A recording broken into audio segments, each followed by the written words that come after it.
Provérbios 14, versículo 1.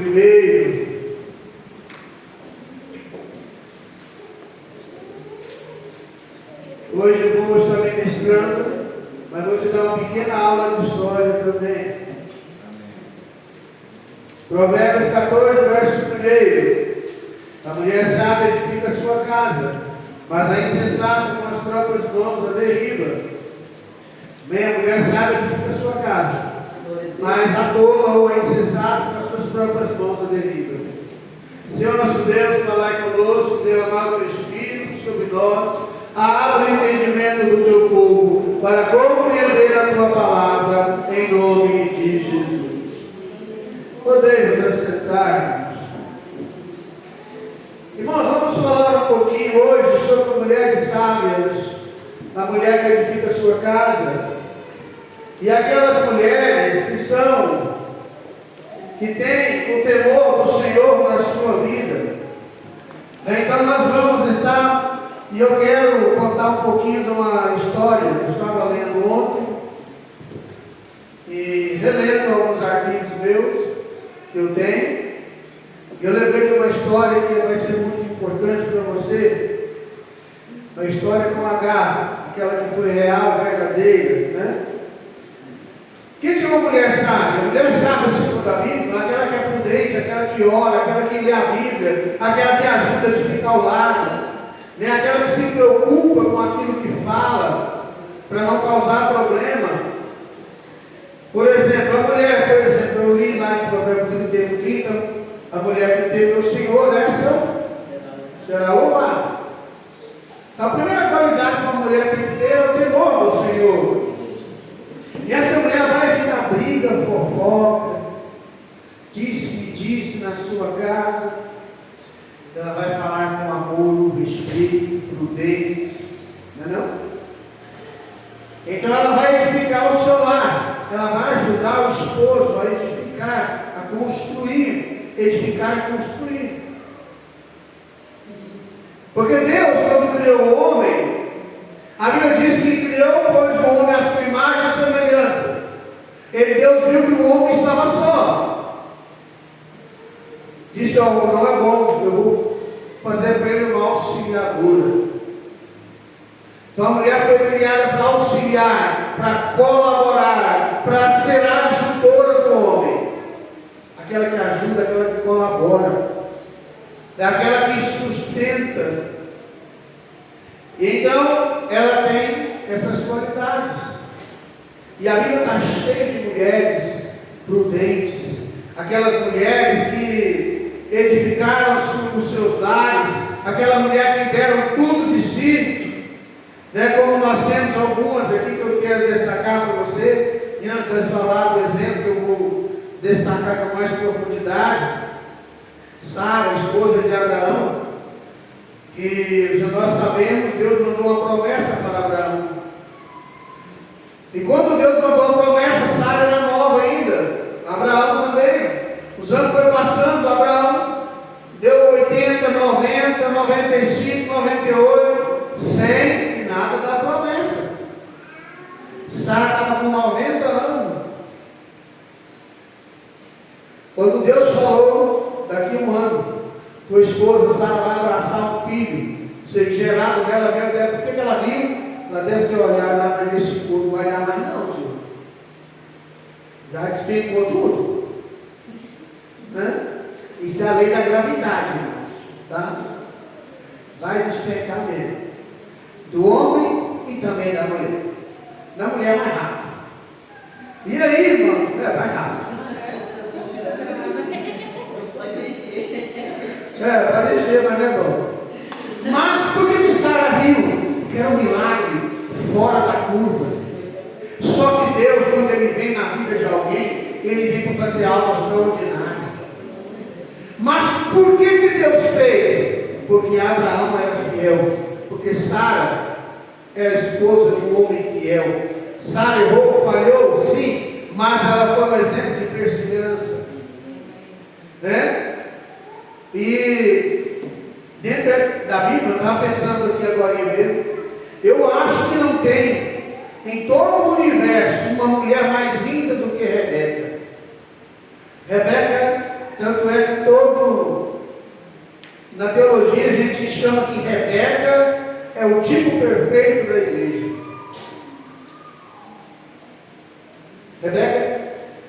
Rebeca não, Raquel. Rebeca é de Isaac, né? Eu estou errando o nome. Eu sempre confundo as coisas. Rebeca foi esposa de Isaac, uma mulher sábia, decidida, sabia o que queria. Mas Raquel não existe uma mulher mais linda que ela. Não existiu nem vai existir. Por que eu estou falando isso? Porque o homem trabalhar 14 anos de graça para casar com uma mulher tem que ser linda. É ou não é? Não é 7 dias, não é? Trabalhou 14 anos para se casar com Raquel. Jacó trabalhou 14 anos. Mas ela era uma mulher, não apenas bela, estou falando só por força de expressão, mas era uma mulher completa, porque o homem de Deus não vai procurar apenas uma mulher bonita, ele quer pessoa que tem qualidade, ele quer aquela que possa lhe ajudar. Então Raquel, ela era aquela especial. Jacó devotava um amor especial a ela. Tanto é que Deus cerrou a madre dela, ela foi engravidar já depois de muito tempo. Foi mãe de Benjamim e José. Então, e ela soube ser fiel ao seu marido. E hoje em dia, o que mais as mulheres de Deus estão precisando é de fidelidade. Não estou falando de você que você não é fiel, estou falando como um todo. As mulheres da atualidade precisam entender, os homens atuais precisam entender que o casamento, ele foi feito para durar a vida toda. Pastores, se acabarem antes, por força de alguma coisa, depois a gente com o percurso, mas todo mundo que casa sabendo, eu vou viver até a morte. É assim? É. Mas às vezes acontece de alguma coisa acontecer. E a Bíblia dá alguns meios de separação. Mas ninguém pode casar pensando em se divorciar. Como eu falei aqui nessa semana, ninguém casa para ser feliz. Você casa porque você é feliz ao extremo. Você quer dividir a sua felicidade com o outro. Você casa porque aquela pessoa te completa. Você casa porque você vê que aquilo ali era de Deus, né? Mas não dá para falar de mulheres da Bíblia sem falar de Ruth. Porque Ruth, eu estava pesquisando, Ruth, ela Elimelec foi com a sua esposa, né? Para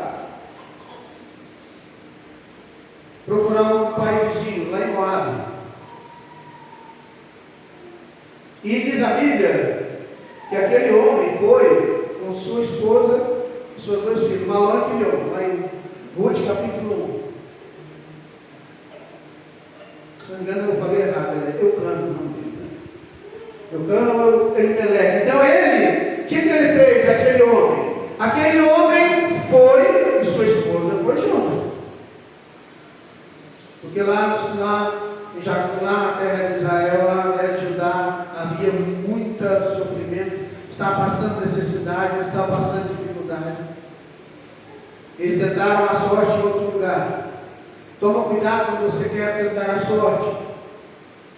Chegando lá, se casaram com mulheres moabitas, conviveram com elas em torno de 10 anos. Ao final dos 10 anos, o que aconteceu? Ambos morreram. Tanto o marido de Noemi morreu, quanto os seus 2 filhos, Malom e Quilion, que haviam se casado com mulheres moabitas.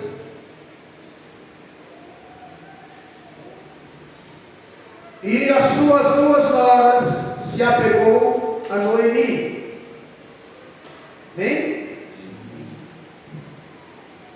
Elimelec.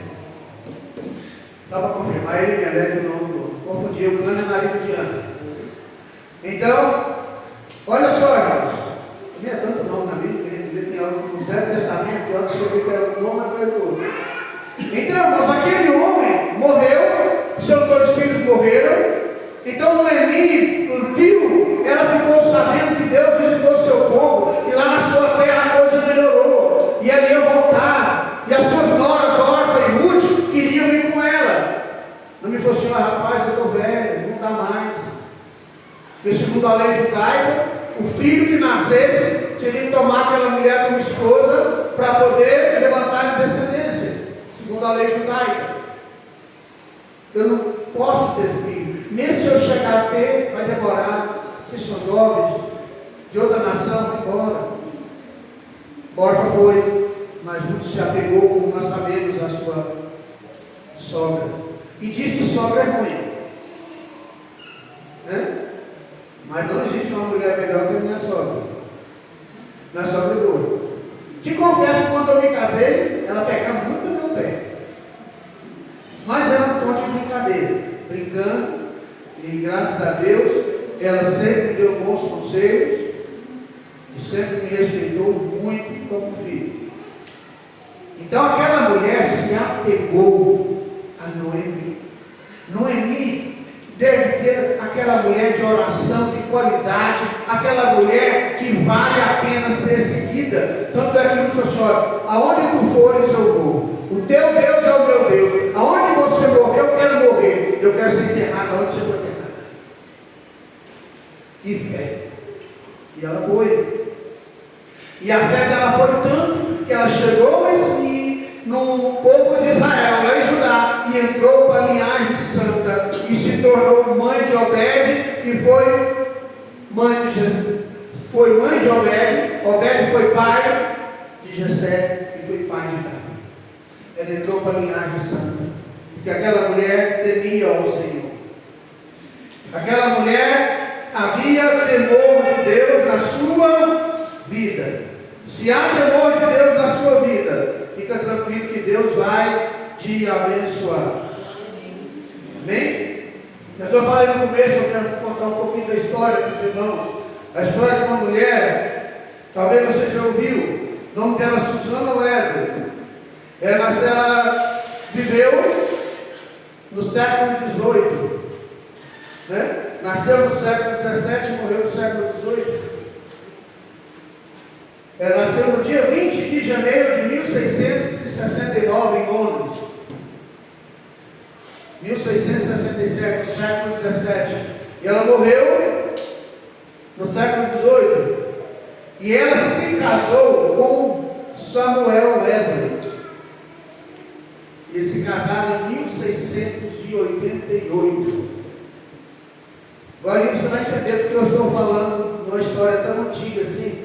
Embora essa história é muito contada e muito importante, porque essa mulher foi mãe de um dos reformadores da igreja. Essa mulher, Susana Wesley, teve 19 filhos. 10 filhos chegou na fase adulta, porque naquela época não tinha os recursos que temos hoje. Então muitos nasciam e logo morriam. Ela teve 19 e 10 viveram até a vida adulta. Tá? Esse dia eu vi só uma piadinha dos irmãos, falou assim: olha, a coisa está feia, né? Meu pai, minha mãe teve 15 filhos, minha avó teve 15 filhos. Minha avó teve 15, a minha mãe teve 10. Eu já tive 3. Meu filho tem um. Quem é casado tem um gato, o gato dele é castrado.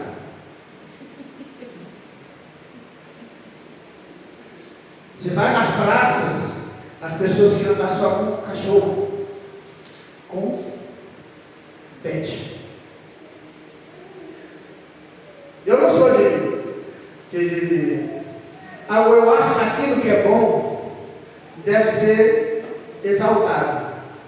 Esses dias eu ouvi um padre comentando que existe uma possibilidade do casamento, do sacramento, como ele disse, que o casamento é sagrado, sacramento é sagrado, ser anulado. Qual é? Quando não há, a pessoa não quer ter filhos. Assim, é uma das perguntas que a gente faz no ato do casamento. Você está disposto a criar os filhos que Deus te der, no temor do Senhor, de acordo com a lei de Deus, tal. Se a pessoa fala, eu não quero ter filhos, o casamento pode ser mudado. Porque hoje as pessoas não estão querendo mais. Então, Susana Wesley tem 19, 10, porque é uma fase adulta. E, irmãos, uma mulher, olha só, por natureza, eu vou ler algumas coisas que não lembro. Por natureza frágil, ocupada, com muitos cuidados com sua família. Ela era ocupada com 10 filhos. Deixa eu te perguntar, não vou perguntar não, mas a Letícia, só com a menina dela, já tem muito trabalho, não tem? E se fosse 10? Só imagina. Mas se fosse 10 e você tivesse que ensinar o ABC, você que tivesse que ensinar ele a escrever.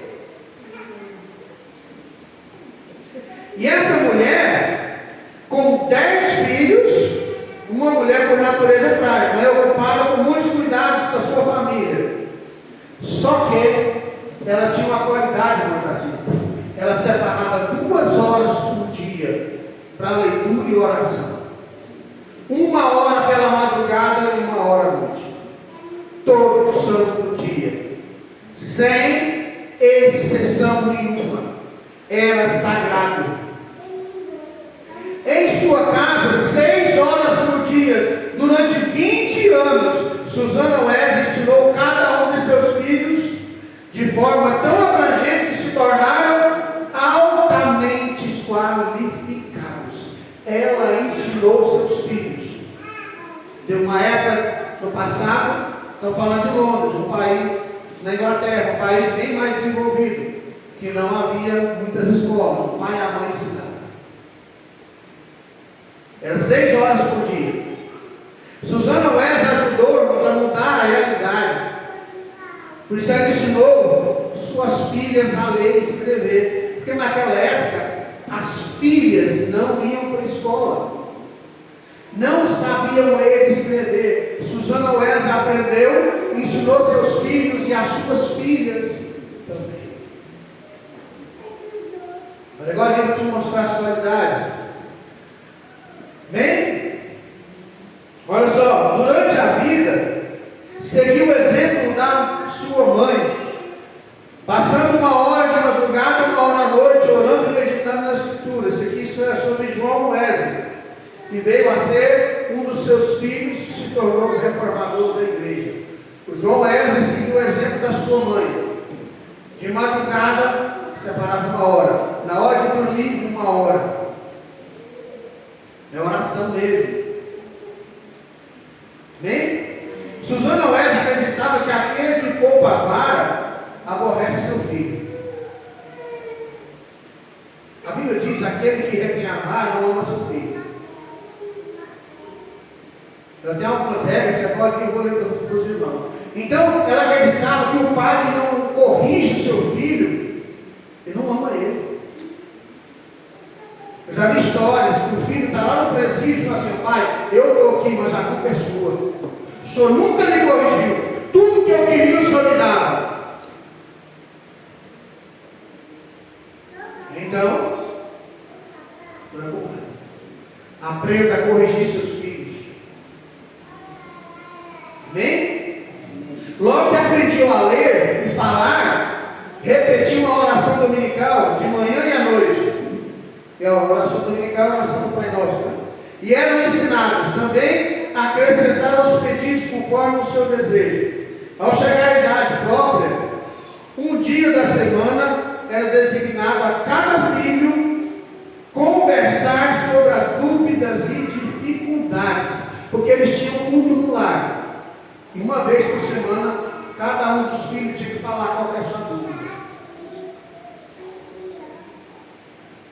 Provérbios diz: ensina teu filho o caminho que se deve andar, e quando for mais velho, não se apartará dele. Né?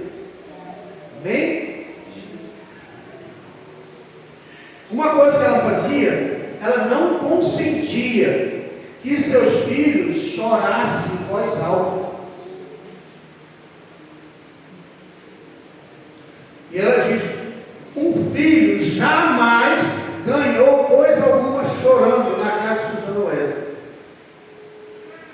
Nunca deu nada para o filho sem pedir chorando. Tem que ser polidamente, conversando normal. Que mulher de Deus, viu, Brasil?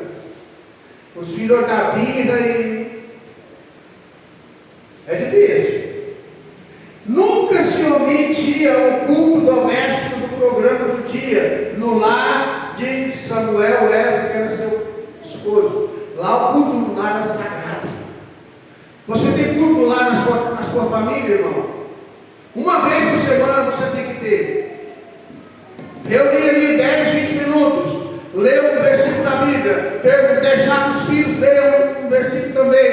E orar para ensinar a palavra de Deus. Está certo? Na ausência do marido, Suzana, com o coração aceso pelo fogo dos céus, dirigiu os cultos. Porque lá na casa dela tinha cultos. E o marido estava viajando, pregando a palavra, e ela fazia o trabalho. Dirigia, pregava, ensinava. A relato que Suzana tinha uma série de regras bem definidas no quesito criação de filhos. Eu vou passar essas regras para você agora. Algumas são muito atuais, vamos dizer assim, tá? Número 1, não permitir que as crianças comam entre as refeições. Almoçar, café da manhã, jantar e pronto.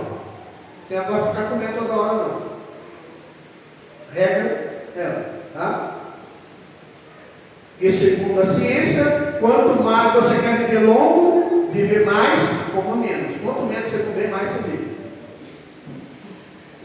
Coloque todas as crianças na cama por volta das 20 horas. Lá, 8 horas, cama.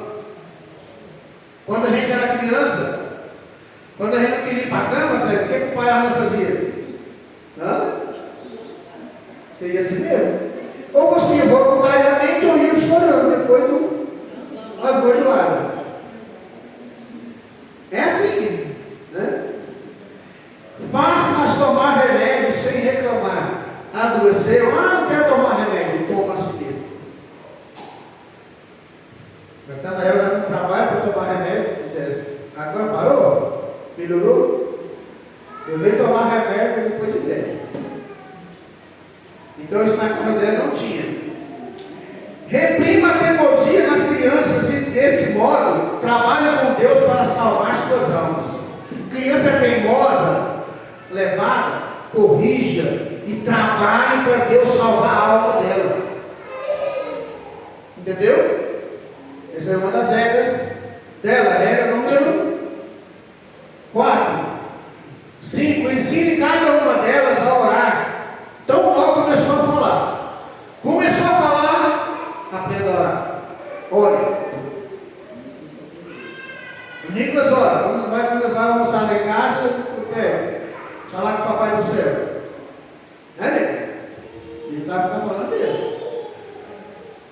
É preciso ensinar nossos filhos a orarem.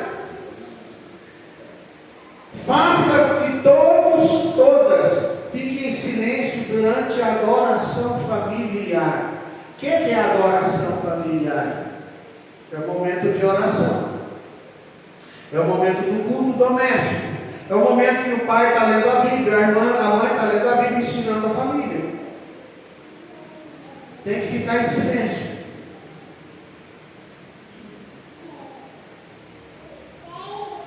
Você pode falar, pastor, isso não dá hoje em dia mais não. Dá sim, dá. Tem muito lar que existe temor de Deus. Provérbios 17, o temor do Senhor é o princípio da sabedoria. Não lhe dê nada que peçam chorando, apenas ao que pedem de maneira polida, com educação. Deu birra, aí o que você tem que dar para ele? Surra, correção. Pastor, eu não estou falando que você bater, você vai corrigir a sua maneira, você tem que corrigir. Você não precisa. Eu já vi um negócio, eu lembrei de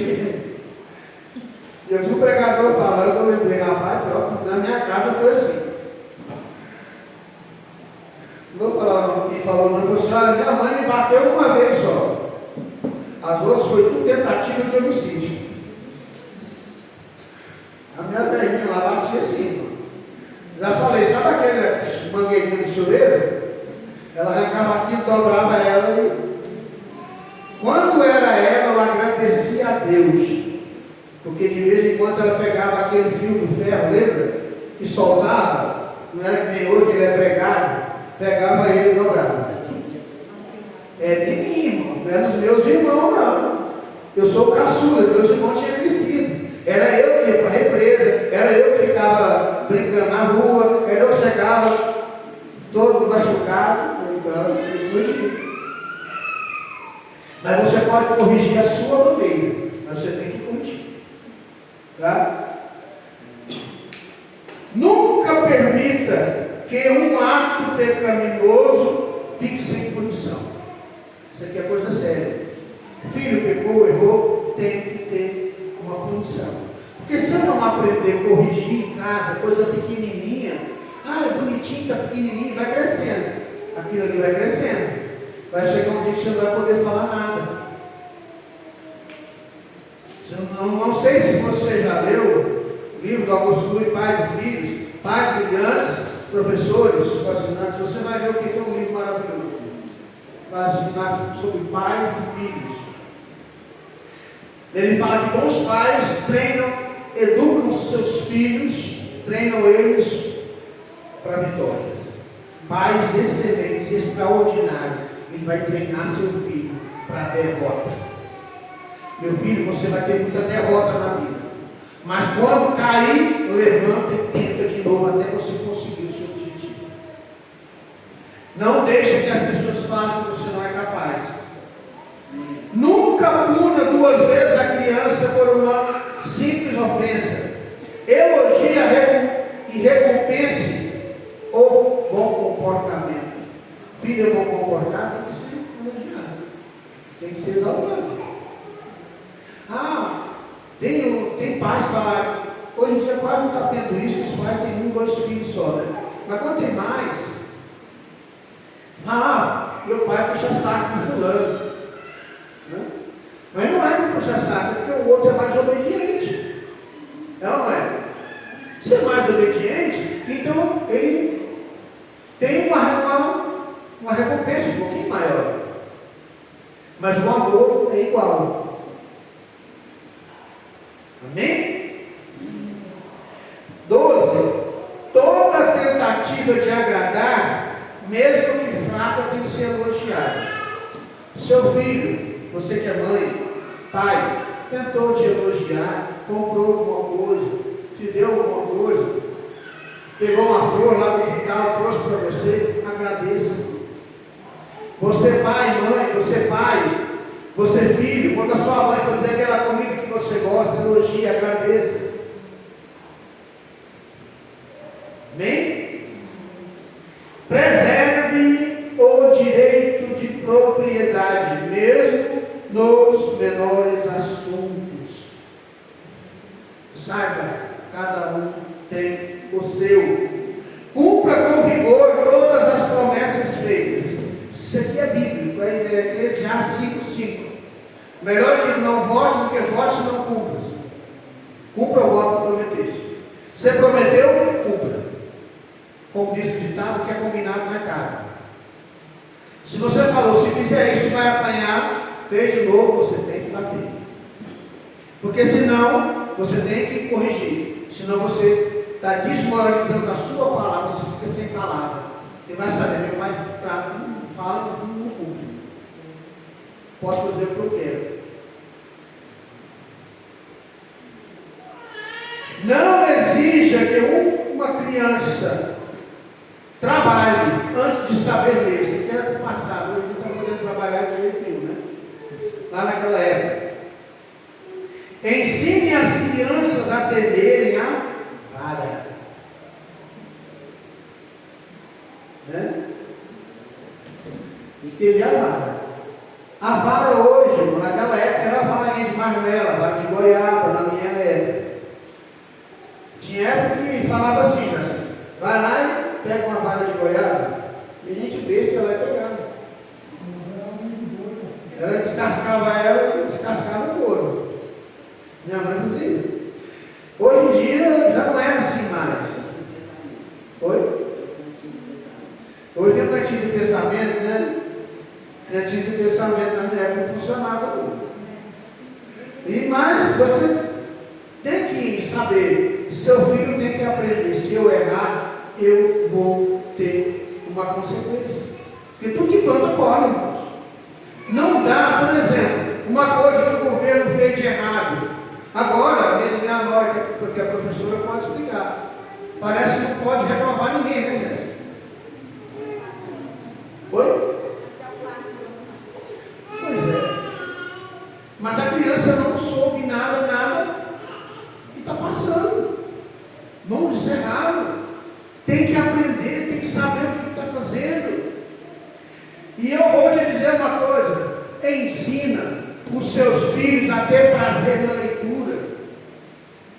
Eu sei que a Bíblia tem muitas partes difíceis de entender, mas se você pegar ali o livro de 1 Samuel, tem muitas histórias maravilhosas, o livro de Salmos, Provérbios, vai ter prazer em ler. Ensina seus filhos a ter prazer em ler a Bíblia. Ensina seus filhos, como Suzana ensinou seus filhos a orarem. Aprendeu a falar, é orar. É assim que funciona. Porque você vai trabalhando. Eu li na história, ela falou assim: olha, para você trabalhar na mente, moldar o caráter de uma criança, leva muito tempo. Então tem que ser um trabalho todo dia, sem descanso. Porque como eu falei aqui esses dias para trás, às vezes aquilo que você fala, seus filhos podem até não ouvir, mas aquilo que você faz, ele vai fazer. Vai. Os seus erros, ele pode repetir. E os seus acertos, talvez ele nem dê atenção, mas os seus erros sim. Então passa a ler mais a Bíblia, passa a orar mais. O pastor Rogério pregou aqui nesse altar. Pai, mãe, sua família tem que ver o pai lendo a Bíblia, tem que ver o pai orando. Nunca esqueço disso. Pai, mãe, seus filhos têm que te ver orando. Os seus filhos têm que te ver com a Bíblia na mão, para ler e estudar. Vamos ficar em pé. E eu vou pedir, não saia, que tem um lanchinho para